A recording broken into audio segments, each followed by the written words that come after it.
Open అయ్యాయండి. ఇవాళ December 27.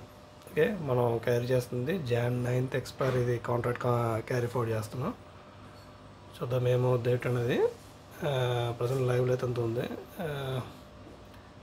Changes ఏమైనా చెయ్యాలా వద్దా అనేది సిచ్యువేషన్ చూసి చేద్దాం. ఎందుకంటే మార్కెట్ ఎక్కువ ఇన్ రేంజ్ బౌండ్లోనే ఉంటుంది కాబట్టి నేను చేంజెస్ చేయట్లేదు. సో ఇంట్రాడే చేసే లాస్ అయ్యే కంటే ఇన్ రేంజ్లో ఉండి ఎంత కొంత ప్రాఫిట్ తీసుకోవడం బెటర్. చూద్దాం ఏమవుతుంది ఏంటనేది. స్టే ట్యూన్ అండి, అన్ని వీడియోస్ చూడండి, అర్థమవుతుంది. ఎక్కువ ఐరన్ ఫ్లై ఎందుకు వేస్తానంటే మ్యాక్స్ లాస్ని ముందే డిఫైన్ చేయగలుగుతాను కాబట్టి ఐరన్ ఫ్లై వేస్తాను. చాలా స్ట్రాటజీస్ ఉన్నాయి, అది ఎప్పుడు వేయాలి ఏంటనేది డిపెండ్స్ ఆన్ మార్కెట్ బట్టి వేయాలి.